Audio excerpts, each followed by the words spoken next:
O relatório final da CPI da pedofilia foi apresentado hoje na Assembleia. O documento pede a investigação do Ministério Público e o indiciamento de 3 advogados da Prefeitura de Coari.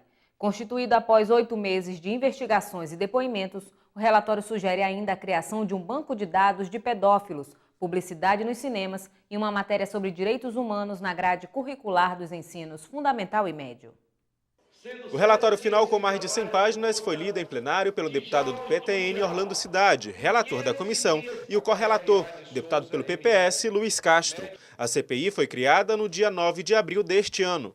O deputado pelo PTN, Abdallah Frache, foi escolhido presidente, sendo ainda membros os deputados Ricardo Nicolau, do PSD, e Conceição Sampaio, do PP.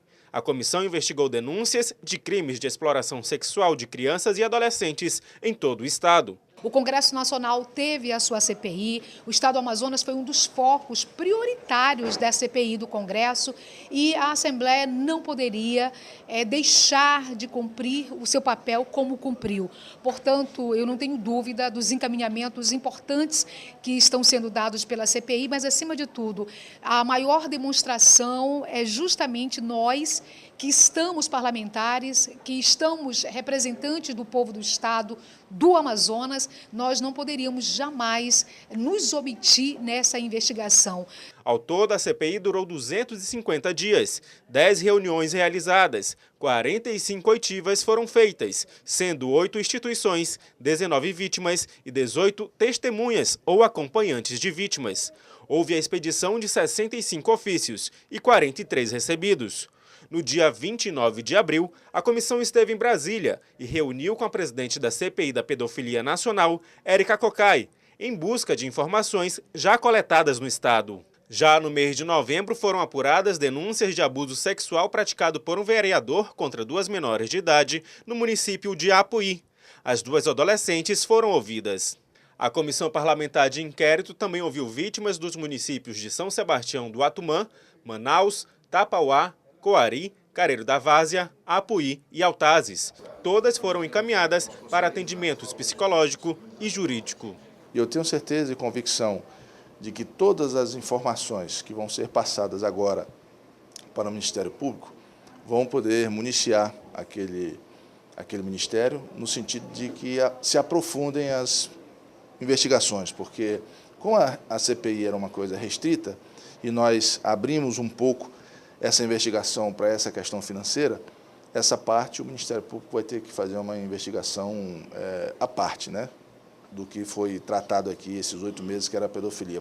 Entre as instituições ouvidas estão a Delegacia Especializada em Proteção à Criança e ao Adolescente, o Conselho Estadual de Defesa da Criança e Adolescente, o Movimento Nacional dos Direitos Humanos no Amazonas, a Rede Um Grito pela Vida, a Secretaria de Estado de Assistência Social e a Coordenação Geral dos Conselheiros Tutelares de Manaus.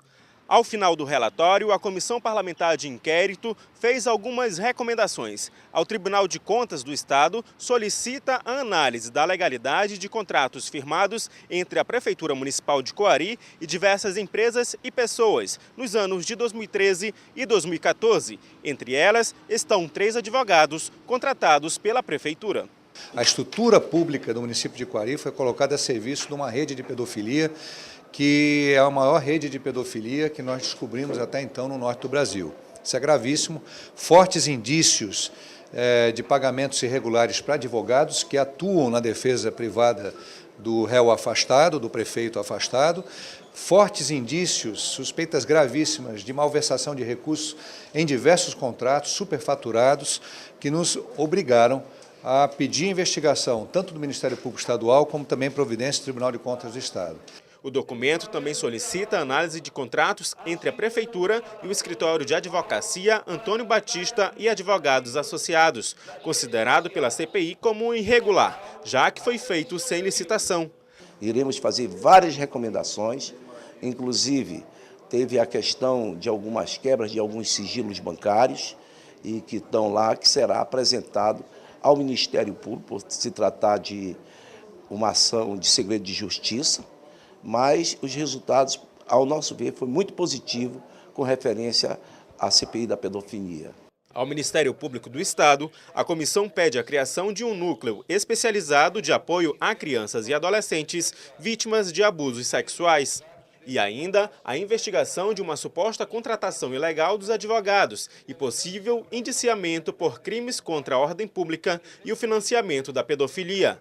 Ao governo do estado recomenda a reestruturação dos CRAs e CREAs, o reforço do programa de proteção a vítimas e testemunhas no Amazonas, com maior suporte financeiro, físico e estrutural. Aos executivos municipais, a revisão da legislação e estrutura composta dos conselhos tutelares. A sessão foi presidida pelo deputado Josué Neto, que determinou que os setores da Assembleia Legislativa se empenhem para cumprir as solicitações da CPI. Nós solicitamos, junto aos setores da Casa, para que todas as medidas que devem ser tomadas a partir do nosso regimento e a partir dos preceitos constitucionais que regem uma comissão parlamentar de inquérito, que a partir de agora os setores desta Casa possam tomar suas providências, dando amplo apoio aos componentes da CPI e ao seu presidente. O relatório segue ainda para o Tribunal de Justiça do Amazonas, Congresso Nacional e instituições de apoio ao combate à exploração sexual de crianças e adolescentes. A Comissão Parlamentar de Inquérito também vai propor na Assembleia Legislativa 3 leis. A primeira dispõe sobre a obrigatoriedade de inserção da disciplina de direitos humanos em escolas públicas e privadas de ensinos fundamental e médio. Outra diz respeito sobre a publicidade em cinemas de vídeo de advertência contra a prática de abuso sexual de crianças e adolescentes e divulgação do Disque 100. E a terceira dispõe sobre a criação do cadastro de banco de dados de pedófilos do estado do Amazonas.